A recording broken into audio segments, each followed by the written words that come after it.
We've got some breaking news out of the NFL where the leaks for the NFL schedule for 2025 continue. 2 days away from the full release on Wednesday. Earlier in the day, NBC announcing Dallas at Philadelphia September 4th. It's a Sunday night. Fox now announcing a doubleheader on Saturday. First up, Eagles and Commanders, a rematch of last year's NFC Championship game in which the Eagles dominated the Commanders, Jalen Hurts and Jayden Daniels. Eagles, of course, also taking care of business against the Chiefs in the Super Bowl. That is the early game if we're going left to right, according to the graphic sent out by the network. Second game, NFC North, Green Bay at Chicago. It is going to be Jordan Love, Caleb Williams. It's also going to be Matt LaFleur and Ben Johnson. Packers did make the playoffs, but they lost in the opening round to the Eagles. Eagles featured prominently so far, as Prime Video also set to make an announcement here on Monday night. I'm Tommy Tran, joined by Lijay Douzable to go over the two games we're just learning right now. So let's start with the champs and the Commanders. I mentioned a rematch of last year's NFC Championship game. Dooz, what stands out to you about this Saturday, December matchup? Yeah, I want to hit on something you said earlier, Tommy. What's the over-under for primetime games for the Eagles? Because it's only been a day, but we've already got two announcements for the Eagles already, and the world champs will be prominent when it comes to primetime. But what really stands out to me in this game, Tommy, is I believe the NFL is trying to hit lightning in the bottle twice. Let's not forget, going back to Week 16 last year, these two teams met, and it was an electrifying game.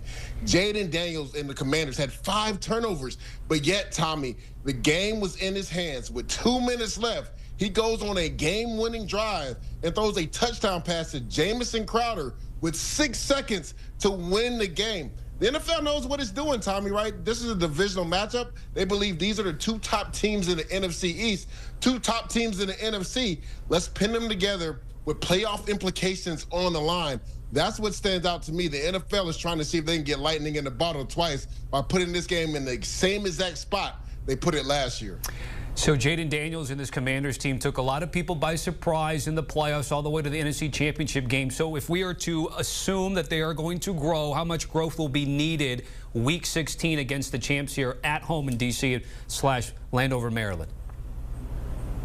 Yeah, there's going to be a lot of growth needed because you talked about it. Jayden Daniels played out of this world last year, but this is the Super Bowl champs, the Philadelphia Eagles. And when you look at them on offense, right, Tommy, they only lost Mekhi Becton. Everybody is coming back from that championship team. And you see Jayden Daniels and the work he put in last year as a rookie, first in wins all time, first in total touchdowns and yards as well. He played out of this world. You see the additions as well, adding a Deebo Samuel to Terry McLaurin, also Austin Eckler, Brian Robinson coming back.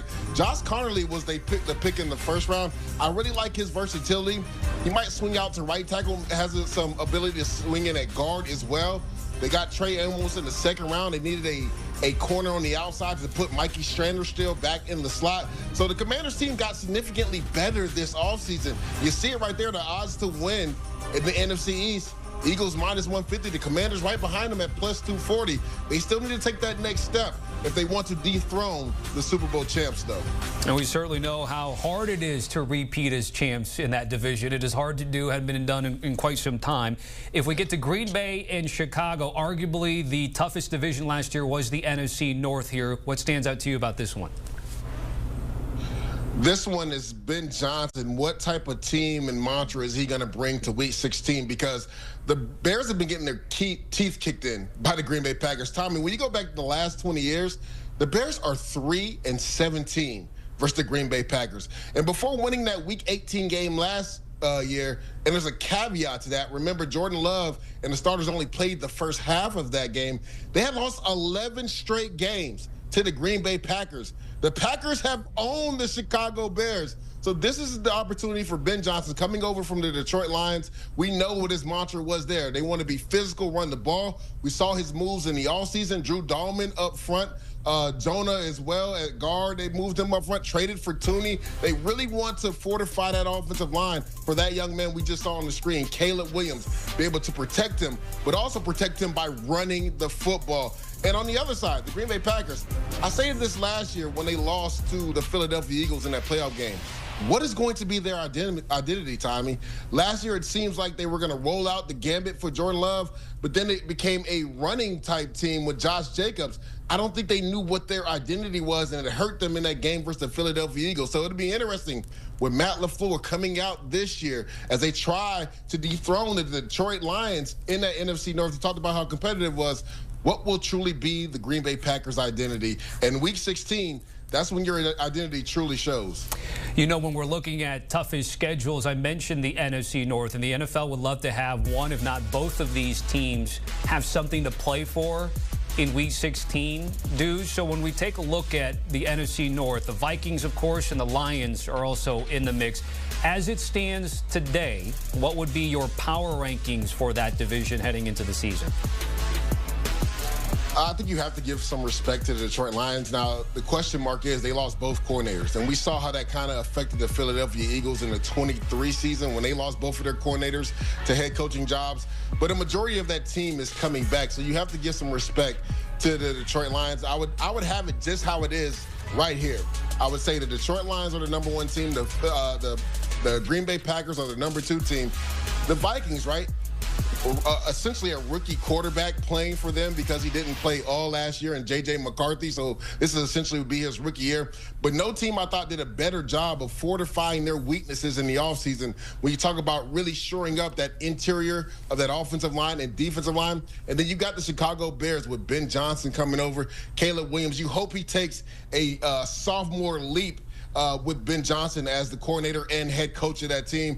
I already talked about how they refortify that offensive line, but just how it's stated there, I would have the Detroit Lions, Green Bay Packers, Minnesota Vikings, and then the Chicago Bears.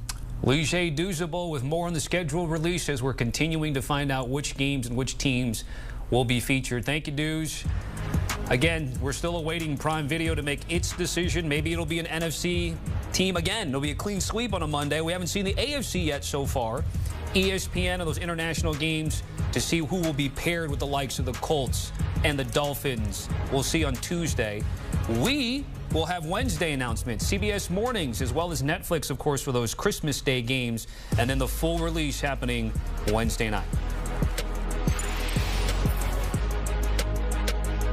Here, well, sort of, right? The 2025 it comes NFL in stages. Schedule. Yeah. Yes, it officially drops in its entirety on Wednesday at 8 p.m. Eastern, but we keep getting little sprinkles of information. And I want to say shout out to Bryant McFadden because he was predicting that it was going to be the Cowboys that the Eagles were going to welcome to town for that Thursday night opener.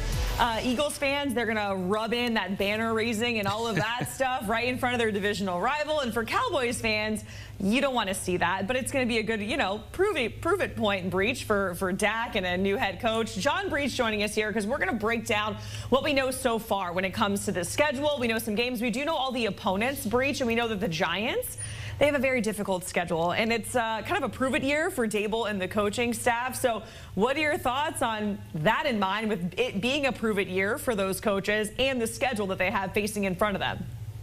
Well, my thought that if I was Brian Daboll and I was in a prove-it year, I would not want to be the head coach of the